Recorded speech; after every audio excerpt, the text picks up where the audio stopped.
ఇటీవల కురుస్తున్న అకాల వర్షాలు, వడగళ్ల వానలు రైతుల్ని తీవ్రంగా నష్టపరుస్తున్నాయి. నిజామాబాద్ జిల్లాలో కోతకు సిద్ధంగా ఉన్న పంటలు ధ్వంసం కావడంతో రైతులు కన్నీరు మున్నీరవుతున్నారు.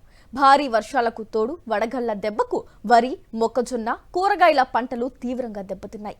ఉమ్మడి నిజామాబాద్ జిల్లాలో పలు చోట్ల రాళ్ల వర్షం కురిసింది. కాలం కాని కాలంలో పంటలు చేతికొచ్చే సమయంలో కురిసిన ఈ వర్షం వల్ల అనేక ప్రాంతాలలో పంటలు బాగా దెబ్బతిన్నాయి.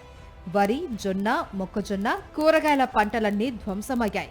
కామారెడ్డి జిల్లా కేంద్రంలో గంట పాటు ఉరుములు, మెరుపులు, ఈదురుగాలులతో కుంభవృష్టి కురిసింది.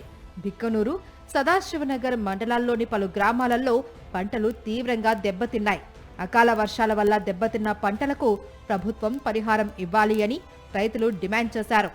మన రేవంత్ రెడ్డి గారిని, సీతక్కను, మా షబ్బీర్ గారిని కోరేది ఒకటే, దయచేసి నిన్న పడ్డ వర్షానికి రాళ్ళు, దుమ్మనం, గాడుపుతోటి పడ్డ వర్షానికి మొక్కలు, పొలాలు మొత్తము నష్టపోయినాము. ఖరాబ్ అయిన చేన్లు.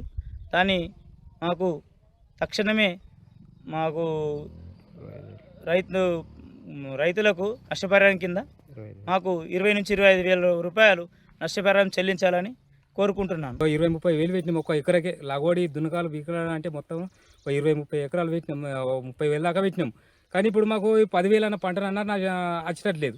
ఇప్పుడు ఎట్లా సాయం చేస్తారో మీరు రైతులు, మరి మాకు రైతులకు ఈ మన రేవంత్ రెడ్డి గారు ఏం సాయం చేస్తాడో మాకు ఒకటి సాయం చేయాలా సార్. నిజామాబాద్ జిల్లా భీంగల్ మండలంలోని పలు గ్రామాలలో కూడా పంటలు పాడయ్యాయి. కోతకు సిద్ధంగా ఉన్న వరి పంట క్షణాలలో నేల కూలడంతో రైతులు తీవ్ర ఆవేదన వ్యక్తం చేస్తున్నారు. పెట్టిన ఖర్చులు కూడా తిరిగి వచ్చే అవకాశం లేకపోవడంతో రైతులు ఆందోళనలో ఉన్నారు. తక్షణమే ప్రభుత్వం స్పందించి నష్టపరిహారం అందించి ఆదుకోవాలి అని విజ్ఞప్తి చేస్తున్నారు. లేదంటే తమకు చావు తప్ప వేరే మార్గం లేదని అంటున్నారు.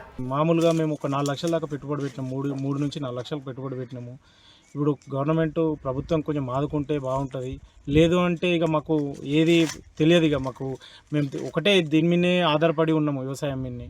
ఇది కూడా మాకు ప్రభుత్వం ఏది లేకుంటే ఇక మేము చావో బతుకో ఏదో ఒకటి చూసుకోవాల్సి వస్తుంది. నాది ఒక 7 ఎకరాలు, వేరేలో 3 ఎకరాలు కౌలుకి వేసిన. ఇప్పుడు 10 ఎకరాల భూమి ఓ 2-3 లక్షలు, 3 లక్షల దాకా ఖర్చు వచ్చింది.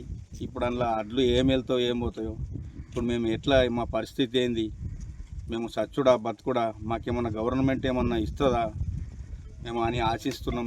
ఏటా వేసవి కాలంలో ఇలా వడగళ్ల వానలు రావడంతో ప్రతిసారి రైతులు భారీ ఎత్తున నష్టపోతూ ఉన్నారు. లక్షలు ఖర్చు పెట్టి సాగు చేస్తే చివరికి మొత్తం నష్టపోయే పరిస్థితి వస్తోంది అని వాపోతున్నారు. పంటలు నష్టపోయిన వారిని ఆదుకోవాల్సిన బాధ్యత ప్రభుత్వానిదేనని రైతులు అంటున్నారు.